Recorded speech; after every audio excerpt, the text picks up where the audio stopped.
Hello and welcome to Quincy Access Television's In the Know. I'm Mark Crosby. Thank you for joining us. In the Know is a program that helps you to stay informed, let you know about items maybe you don't know too much about here in the city of Quincy. Today we will be talking with the Office of Healthy Homes right here in the city, and joining us is Jane Berry. She is the lead program manager in that department. So Jane, welcome. Thank you so much for having me. Pleasure. First time on Quincy Access Television. Yes. So we certainly enjoy having you. Thank you, thank you. Well, I'm excited to be here. Great.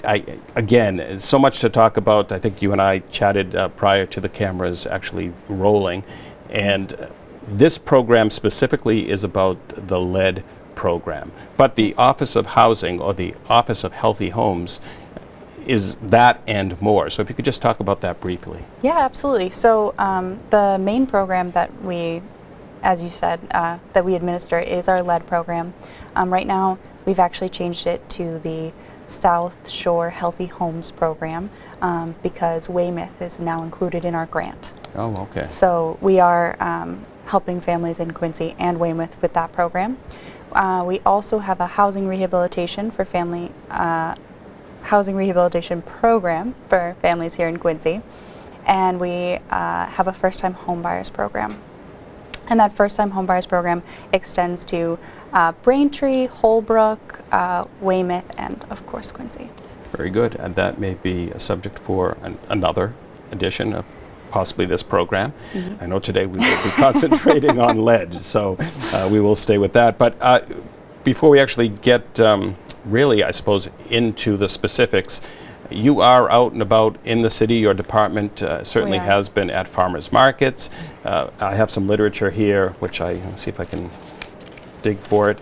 There are flyers that you, as well as pamphlets that you do hand out.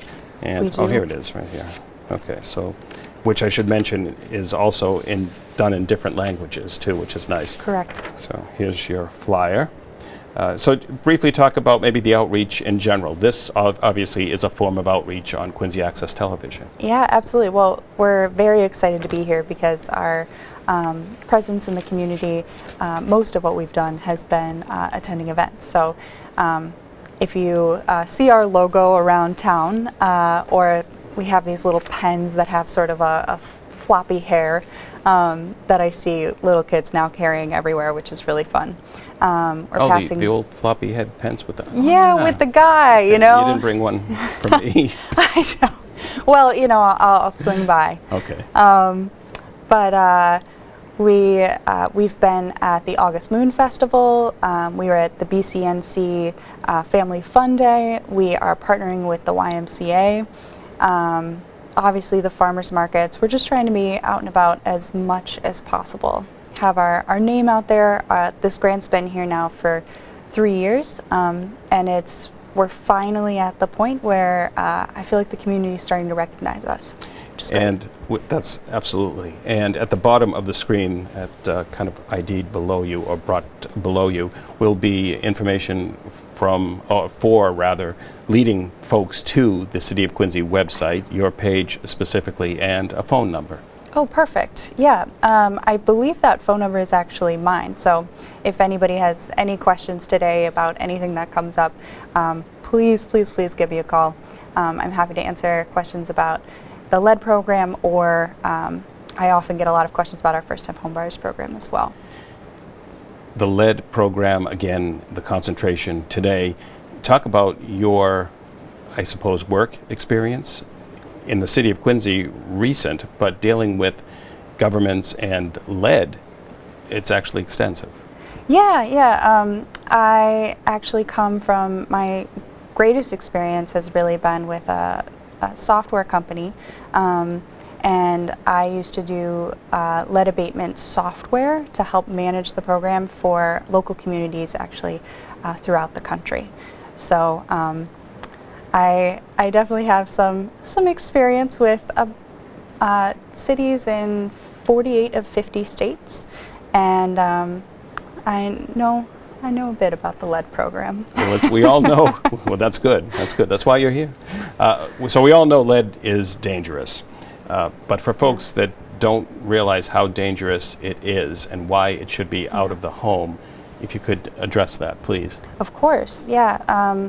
So even the smallest amount of lead is incredibly dangerous, and I think people often think of lead as coming from water, from our pipes. I know people often think of Flint, Michigan, and that's something that comes to mind, but actually a majority of lead cases and the hazards are found in lead paint. And lead paint was commonly used in homes before 1978, and over time it deteriorates, and there's lead dust in the air, and so not just deteriorated and chipping paint, but the lead dust, or it rains and maybe it was used on the outside of your home, and it rains and it actually seeps into the soil, and you grow tomatoes near the side of your home, and that could be another way to ingest it.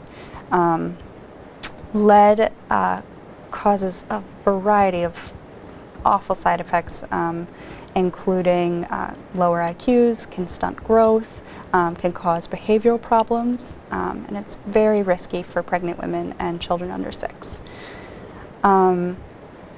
I can't stress enough how important it is to have your home lead abated, which is why the program is here.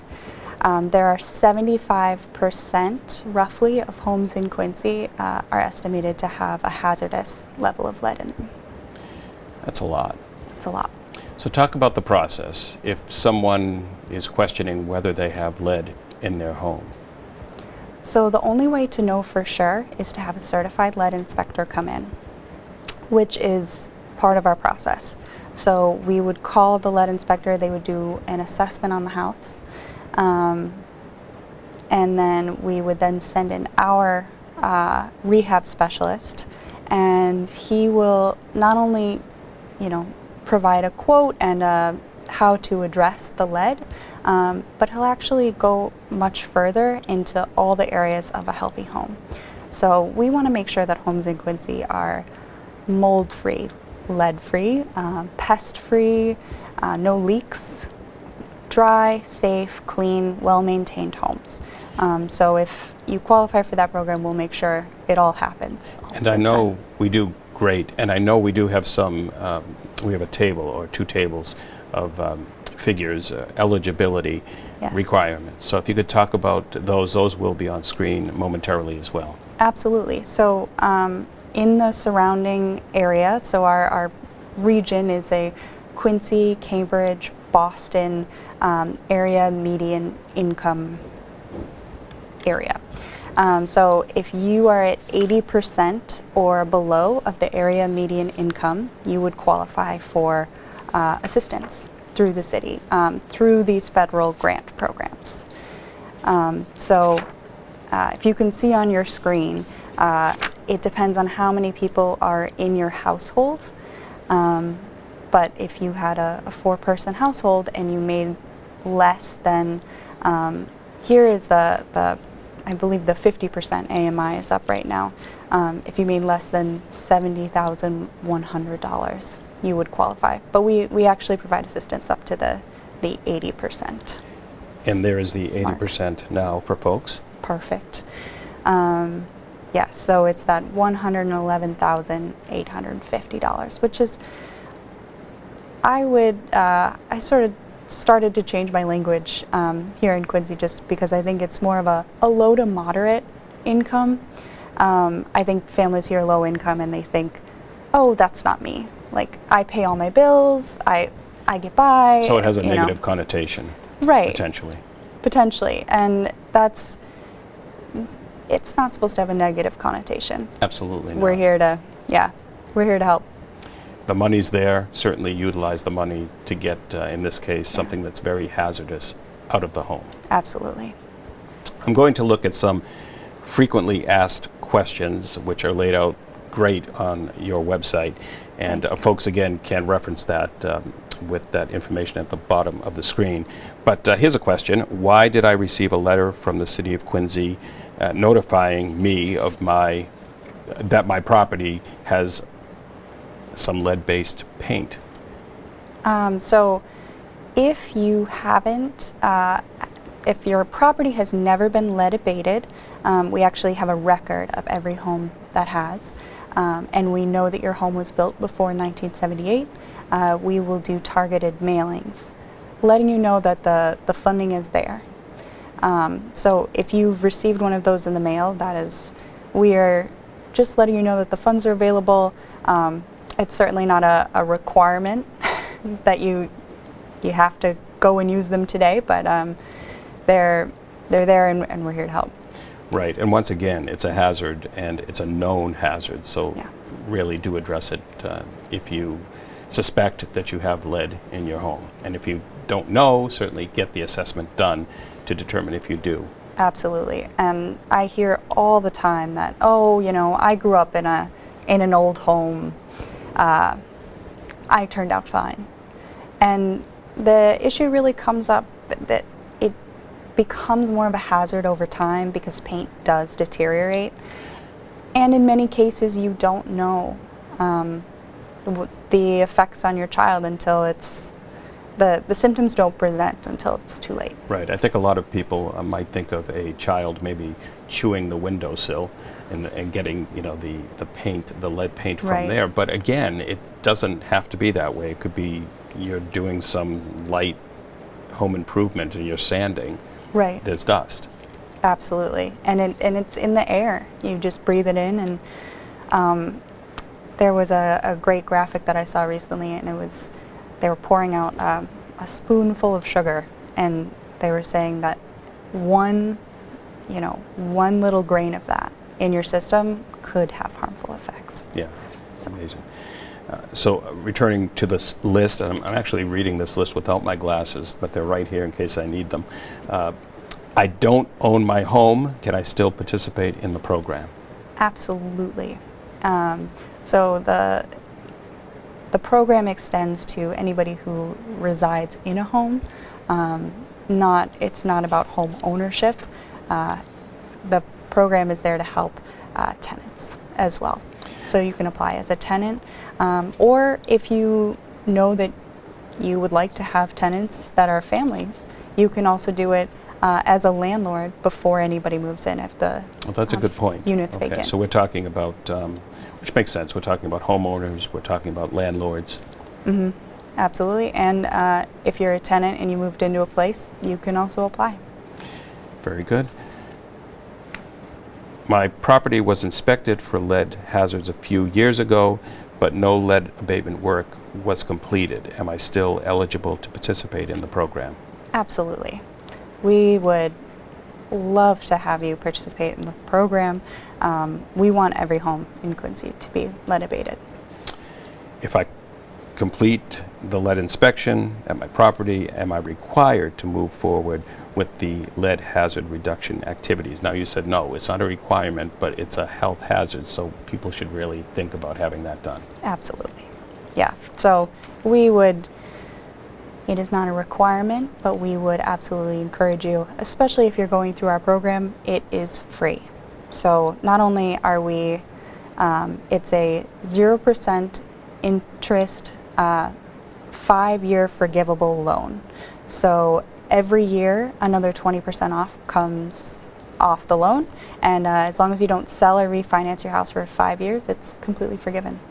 Very good. Do I have to pay back the money that is needed, right, to de-lead my home? And we kind of just addressed that. Right. The answer is no, with a minor stipulation. On top of that, if you receive a letter of compliance for your home, you also receive a $1,500 tax credit from the state of Massachusetts. Oh, good. Yes, good point. That was in my paperwork somewhere. I'm glad you addressed it in case I didn't get to it or forgot about it. I'm currently renting a unit and am not sure, and those are the words, not sure, if my landlord is willing to participate in the program, what should I do? If you are applying to the program, to be honest, we've never had a landlord who has said no or has been hesitant.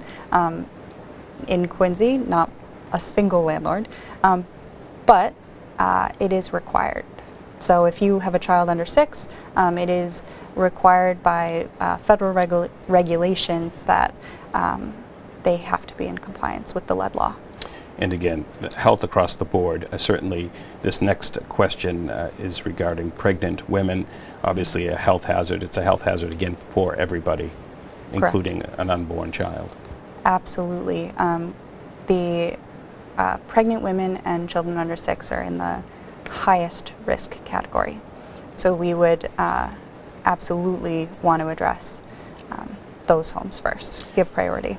These may seem common sense, but a lot of times common sense goes out the window with a lot of us, myself included. So my grandchild does not live with me, but I do babysit them 3 days a week for a few hours each day.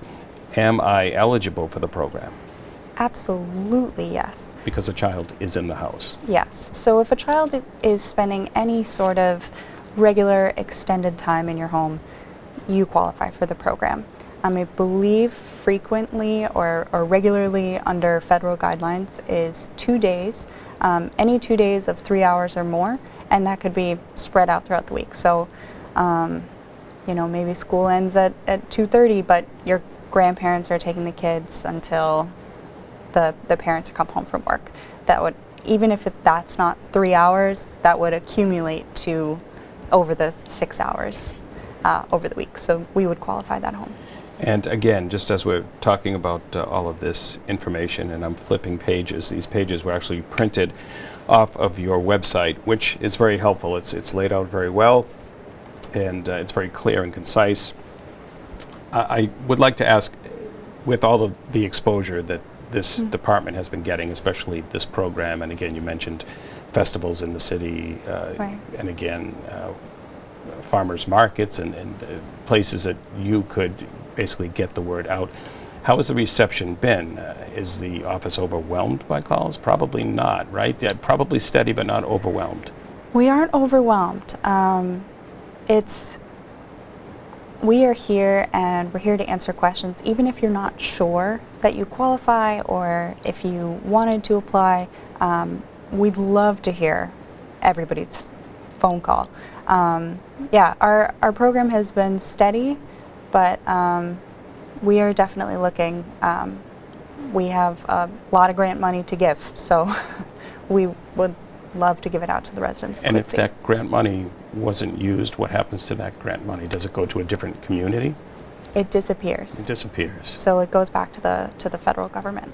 So we are doing everything in our power to make sure that every penny goes to the residents of Quincy. That sounds good. And I know that this sounds great. And I know that we spoke about being able to translate this information for folks, for everybody to Absolutely. understand. So I'm going to answer that and also talk a little bit about our application, which is available on our website, which I Yes. know that you mentioned Right. a little earlier. It is available in Chinese and English. All of our applications are. They also, if you call at any time, there are, our staff speaks English, Cantonese, Mandarin, and I have taken a few Spanish phone calls with a little help from a translator. But Okay. we're That's good. fully capable of answering anybody's phone call in any language. So talk about the application process. You can apply online. You can probably, I know some folks, and my mother, for example, does not get on the computer, so she could probably visit the office in the city. Absolutely. But and folks could definitely do that. Maybe talk about where you're located, and then we'll get back to the application online. Yeah, for sure. So we are at 34 Coddington Street on the 3rd floor. It is a locked building, but if you call at our office, you can set up an appointment or just let us know that you're dropping by, and we'd be happy to let you in. We have printed applications, and our team is there to help you fill them out as well. So, and for Cantonese, Mandarin, and English speakers, the team on site every single day is there and can help translate anything. And I did see the application online, and it's not a multiple page document, so you shouldn't get concerned, and it might be something that you can't handle. Certainly, if you had any questions and you were filling it out online, you could contact your department via phone or send an email with possible to help you along the way, I suppose. Yes, of course. Any question we're there to answer. But as you said, it's not too long, not too complicated, and we'll follow up with you shortly, usually within 1 business day, and look for, we'll look for a little bit more documentation, just to verify income, and we'll take it from there. That was my next question, and maybe my final question. How long does the whole process take, or what can people expect? They think, well, let's assume they know they have lead in their home. Sure. And they want to get rid of it immediately. How immediate is immediate? That's a great question.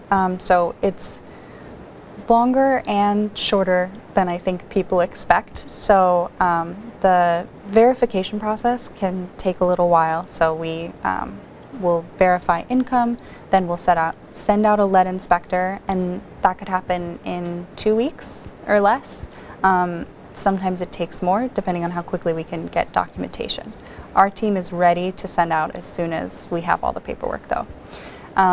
So the lead inspector will go out, and then we'll send our scope of work rehabilitation guy out there to assess the entire property to make sure if we're going in there, if we're going into your home, we want to fix everything.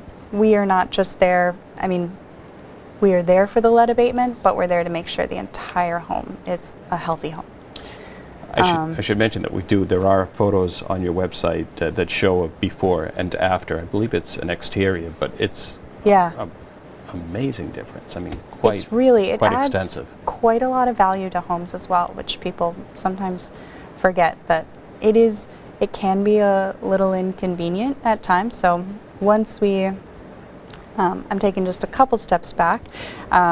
Once our inspector goes in, we will bid it out to certified contractors in the city, and we will select the lowest bid.